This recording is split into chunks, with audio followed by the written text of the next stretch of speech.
The whole mess kicks off in this city that's basically under the iron fist of the military. Things are already tense, and then boom, some massive disaster goes down.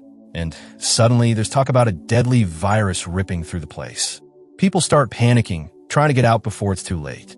But the soldiers? Yeah, they've got other plans. They throw down a law. Nobody leaves, no matter what. Anyone caught trying to sneak out? Straight to isolation camps, no questions asked. That's when we meet Commander Stone, the guy pulling all the strings. And trust me, he's got a heart made of ice. One of his soldiers, John, doesn't exactly fall in line. Turns out John's been secretly helping people escape those camps. Stone finds out, and he's not happy. Instead of going after John directly, the guy goes after John's wife, Susan. And this isn't a scare tactic. Stone's dead serious. He tortures her, threatens John, says he'll kill her if John doesn't spill the truth about the escapees. John stays quiet, standing his ground. So Stone? He does the unthinkable. He makes John watch as Susan is killed. Fast forward 3 years. John's out there somewhere, a ghost in the woods, but the weight of what happened never leaves him. He trains non-stop, learning how to fight, probably dreaming about the day he can make Stone pay.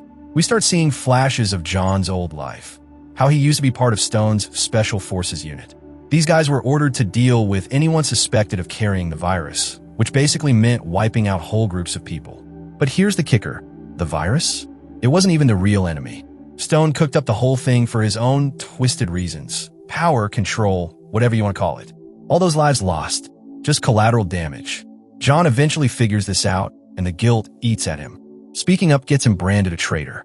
Then, when doctors find out John's immune to the virus, they want his blood for a vaccine. But John's no one's lab rat. He refuses, escapes, and disappears into hiding. Out in the forest, living like some outlaw. John's life takes another turn when he crosses paths with a woman named Maria. She's on the run too. The next morning, he finds out why. She's been shot. Not just any bullet either. It's a tracker. Military tech. He digs it out, but she passes out from the pain. And now, they're stuck together whether they like it or not. It doesn't take long for John to realize Maria's got her own set of problems. The military's after her too. And when she wakes up, he sees a barcode burned into her wrist. Creepy doesn't even begin to cover it. He lets her stay at his place till she can move, but he warns her straight. She can't stick around.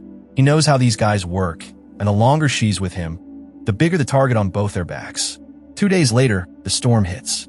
Soldiers show up, guns ready, GPS pointing right to his cabin. They want Maria. John plays dumb, says nothing, but when they try to search the place, all hell breaks loose. John fights back, takes them down one by one. Turns out Maria is no pushover either. She takes out one herself. She's shocked at how skilled John is, like this guy's been through some serious stuff. She wants answers, but John? He keeps his past locked up tight. News travels fast, though. Higher-ups named Roy and Lucy hear about the dead soldiers and decide it's time to tell the big boss, Commander Stone. Yep, the same guy responsible for Susan's death. Now John knows they'll be coming for him. So he starts reinforcing his place, getting ready for whatever's next. Maria finally opens up about her story. Like John, she's immune to the virus, but she knows the military's real plan. Use her DNA to make a vaccine, then hand it out only to people they choose. The poor, the powerless, left to rot. That's why she refuses to cooperate. Her past is brutal too. She survived an outbreak in prison that killed almost everyone. Guards, inmates, all gone. She's carrying scars just like John. Those are more about loss while hers are about survival. By the next day, something changes between them. John, usually this closed-off, haunted guy, starts teaching Maria how to fight, how to handle weapons. Maybe it's because he sees some of himself in her. Or maybe he just knows what's coming, and he doesn't want her to end up another casualty in this whole bloody mess. But one thing's clear. With the military closing in, and both of them carrying secrets the world wants to. Things start heating up when John and Maria's training session in the forest gets cut short. Out of nowhere, 3 soldiers from the Special Forces creep in, clearly hunting them. John senses trouble right away. Instead of panicking, he heads back into the hut quietly, figuring he can lure them closer before making his move. Sure enough, as soon as they get near, he opens fire, catching them off guard. But then it all goes sideways. One of the soldiers grabs Maria and uses her as bait, yelling for John to come out. From inside the hut, John keeps his cool. One clean shot, and the guy holding Maria drops.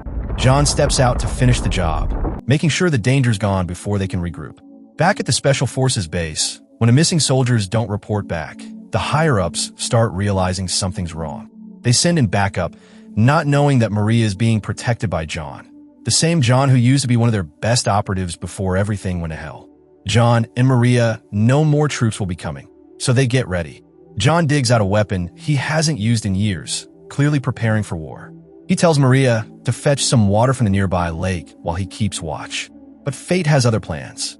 When Maria reaches the lake, she finds herself surrounded by fresh soldiers lying in wait.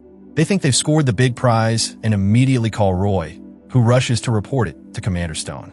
But before Roy can finish his message, John storms in like a one-man army, bullets flying, taking down soldiers left and right to save Maria again. Roy somehow makes it out alive and quickly updates Stone, demanding reinforcements.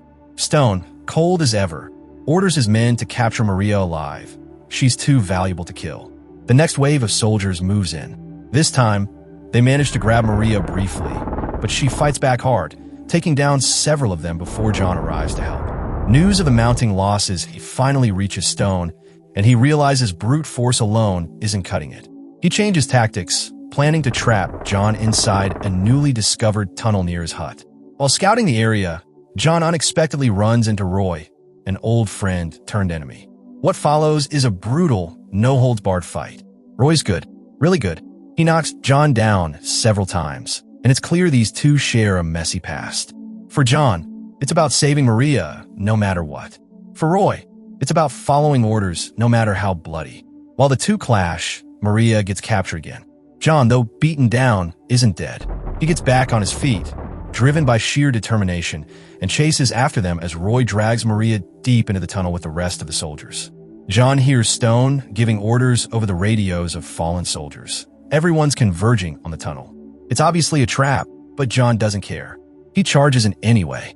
Inside, he faces Roy once more. The fight this time is even uglier. Roy's skill pushes John to the edge, beating him down repeatedly. But John refuses to quit.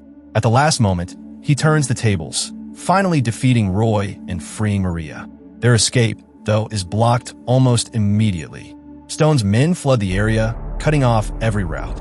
John and Maria fight like hell, taking down soldier after soldier, but the reinforcements keep coming. In a desperate move, John throws smoke grenades, clouding the place so they can slip away. As they run, Lucy, Stone's right-hand woman, manages to shoot John. He takes the hit but keeps moving, determined to protect Maria above all else. They duck into a nearby room. John, bleeding but focused, tells Maria to hide while he draws the soldiers away. But when they reach the tunnel's exit, Stone and his men are already waiting. Out of options, John surrenders. And that's when he finally comes face to face with Stone, the man who murdered his wife. Stone pieces it all together. John's the reason Maria's been so hard to capture. He demands to know where she is, but John stays silent, even under torture. Furious, Stone finally agrees to John's challenge, a one-on-one fight. Fueled by years of rage and grief, John fights like a man possessed. Against all odds, he beats Stone in front of his stunned soldiers. Humiliated, Stone screams at his men to give him a weapon, but they've had enough of his tyranny and refuse.